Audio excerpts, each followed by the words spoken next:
Welcome!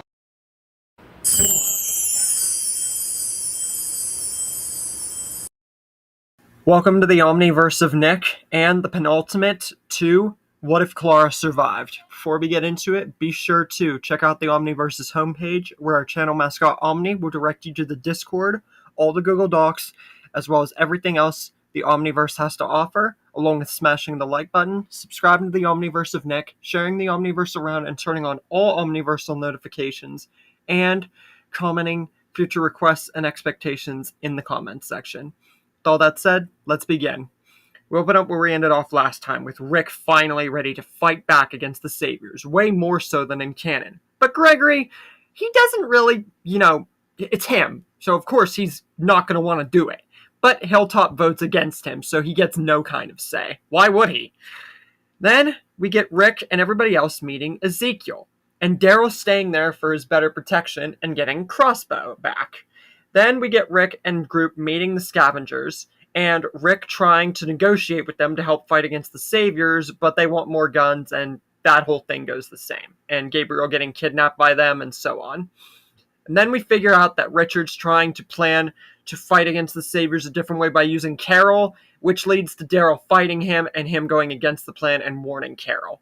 Whenever Daryl goes, he still lies about what happened with the Saviors, except since she already knew about Glenn, Abraham's the only one, so there's not too much to lie about, but, I still think he would maybe keep it hidden. Because Abraham, she still cared heavily about him, too. Just probably not as much as Glenn, but hey, it could be argued. Then we get Eugene getting more and more involved with the Saviors and saying he's Negan and all that stuff. And then Rick is not going to go to the carnival with Michonne, obviously. This time he goes with Clara because they're together. So yeah. Rosita and Sasha plan to go and assassinate Negan themselves and go about their plan, while Jared and the Saviors with Gavin have a whole confrontation with Ezekiel and everybody at the gates, leading to Jared seemingly going to kill Richard, but shoots Benjamin instead. They then get to the house where Benjamin does bleed out still, leading to the next encounter, Morgan figuring out everything and killing Richard, and then going and telling Carol all about what happened and all that stuff. It probably wouldn't hit as deep this time, though, or maybe around the same, because like I said, Glenn wasn't killed by Negan, so it's definitely a bit of a change there, with just one death being Abraham, but still, it would hit home, especially considering the fact that Carol was there and everything for Glenn's death, so it could be argued. We then get Daryl back at the hilltop with Maggie, except he would hug her not because he feels like he was responsible for Glenn's death, but that he knows that Maggie has to go through being a single mother and just him wanting to be there for Maggie. And overall, he's not going to cry or anything. He would probably cry over Glenn's death, sure, but he wouldn't feel responsible for it. At least, not because he punched Negan and everything. So, yeah. And Beth feels this too because she's with Daryl. So, this would affect all three of them greatly for all of their own, paths that have led them to this point. We then get Rosita getting shut out by Sasha to go sacrifice herself, and then her encountering Dwight. Tara then tries to go, after telling Rick and everybody about the ocean side, to try to get Cindy and Natalia, everyone, to stand down, and that whole thing plays out the exact same way. Sasha is then integrated into Negan's forces, or, put in custody of Negan's forces, and Negan basically forces her to cooperate.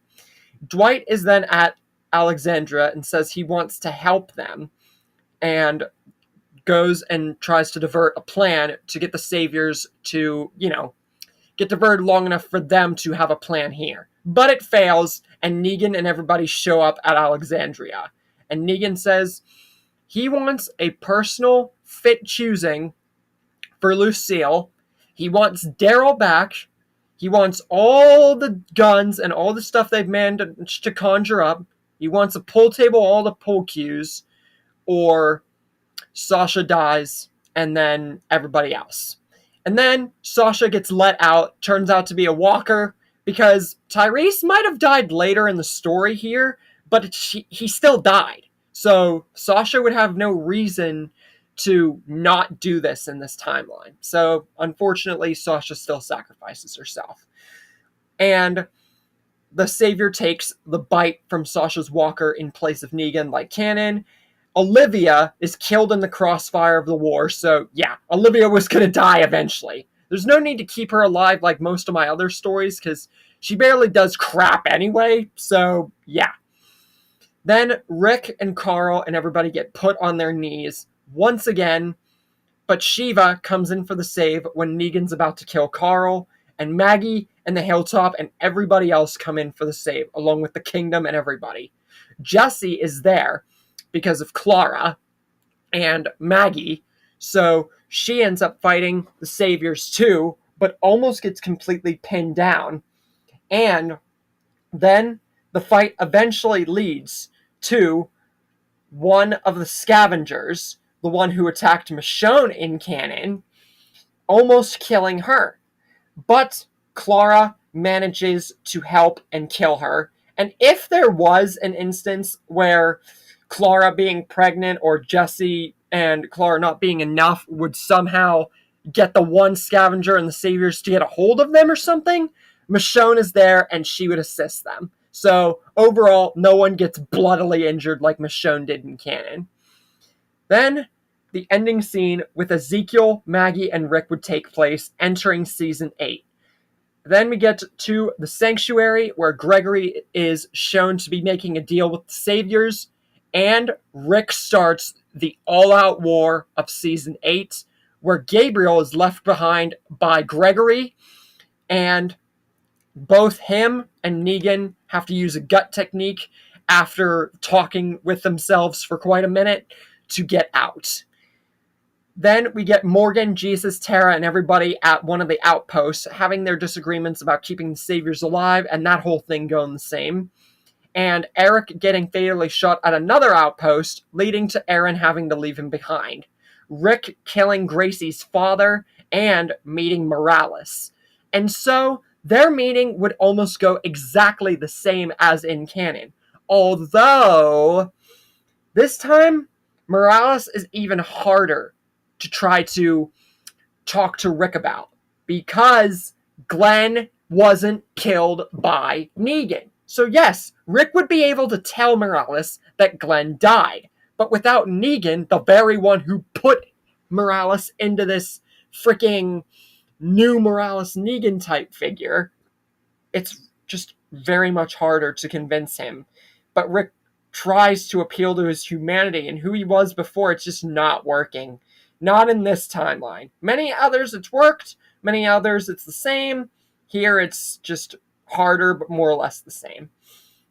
And Daryl kills him, leading to Rick having his whole reaction, but, Daryl doesn't care. Then Gregory appears back at the hilltop, trying to ask for forgiveness, with Jesus, Enid, and Maggie and everybody, being against it, but, just letting him back in, more or less. Maggie isn't like the crazed maniac that she is in canon, because, yes, Abraham did die and everything, but, Glenn didn't die by Negan's hand again, like my Amy story, or one of the other stories that Glenn was killed by the whole, before Negan, basically. Before, Glenn was killed by Savior Michonne, and Maggie wanted revenge against the Saviors for that. And then he was killed by Nicholas in another story, and she just was very upset about it. Here, he made a noble sacrifice, so Maggie isn't, yes, she is a developed person, but she's not a crazed, wanting revenge type person. So letting in Gregory would almost come easier, although no one would be wanting it. Then we get the Saviors against Ezekiel and everybody, and Gunther getting Ezekiel and all that going the same, leading to Jerry and Carol rescuing Ezekiel and trying to get out of there. Shiva saving them all and making a sacrifice because Shiva's still gonna die. But don't worry, I got plenty of stories lined up for Shiva, mainly her own. Then Jesus and Morgan have their argument and their battle, with Jesus whomping the frick out of Morgan like cannon. Negan and Gabriel getting back into the sanctuary, and Negan reaffirming his leadership spot. Rick and Daryl getting into an argument about killing the Saviors and getting them to surrender. And then Rick trying to go to Jadis and everybody to make a deal to, try to reaffirm some sort of deal and stuff like that. Then we get to something that is, in this timeline, interchangeable. Carl rescuing Sadiq and his eventual bite. I would love to tell you that, like, the 99.99% of my stories, Carl does not get bit in this timeline, and his death or survival is way, way, way, way different. I would love to tell you that this is like all my other stories and Carl doesn't die. But unfortunately, in this tale, there's nothing stopping it.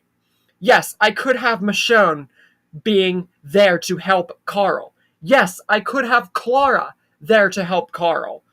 But with Clara pregnant in this timeline and alive and with Rick and Michonne helping out any injuries due to herself, Clara, and her pregnancy, and the fact that Jesse and Sam are there to help Clara, and the fact that,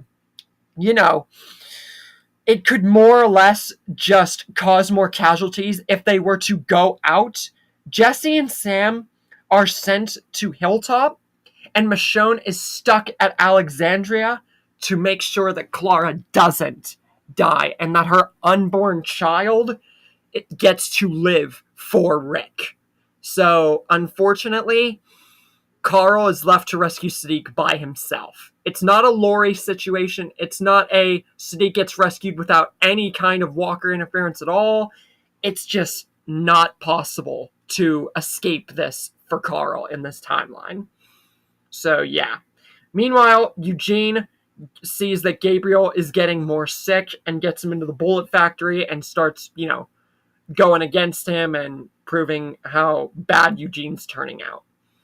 Tara and Daryl talk about the whole revenge with Dwight and everything, and about how opinions are changing, and Ezekiel is having to live with the fact of failing his kingdom and his whole self-doubt and everything, and Carol trying to reason with him. And the Saviors are prisoners at the Hilltop along with Gregory. And then we get Dwight and Eugene having their whole thing about Dwight wanting to help out Rick's group and Eugene trying to make sure that the Saviors live on. And the whole plan of crashing the truck into the sanctuary works just like canon, but when Rick and Jadis make their whole deal and everything, and, that whole thing, Rick sees that all the walkers are gone, the truck is in the sanctuary, and shots are fired, and that things are going very wrong here.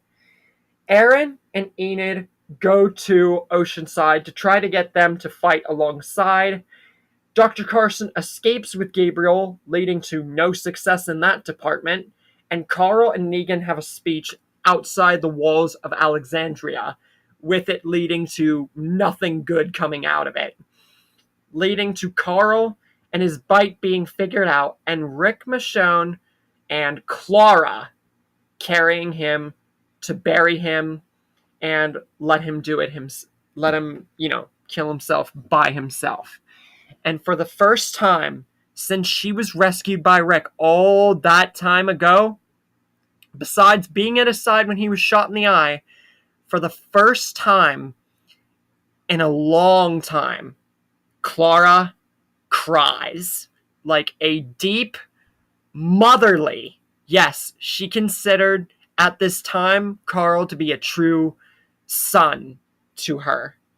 And for the first time, she just weeps and cries and sobs this would be probably, in my opinion, a much more heartfelt moment than Rick and Michonne. Not to say that Michonne was in any way wrong for being with Rick or, sobbing for Carl or anything. Rick and Michonne are like the power couple of canon Walking Dead. But for this story's sake, I'm sorry, but Rick and Clara, especially Clara's backstory, it would take the cake as like one of the most heartfelt and like gut-wrenching moments of all couples and like relationships in The Walking Dead. So Clara has a new sense of urgency. She is much more developed and has fought more than any iteration of her, but this right here and the fact that her unborn child is now in danger sets a new fire in Clara. Does this mean we're going to get an even darker side of Clara? Or right around the same? Does it mean her unborn child is in danger like Lori's was in the Lightning McQueen Walking Dead story? Or does it mean that it's going to go so much the same that Negan's just going to live again? He might die? And how will Maggie react since he's not the one who killed Glenn? And for the finale next time, how do you guys think it will all circle in to finish Clara's survival? Now get out! What? Get out! Everybody get out!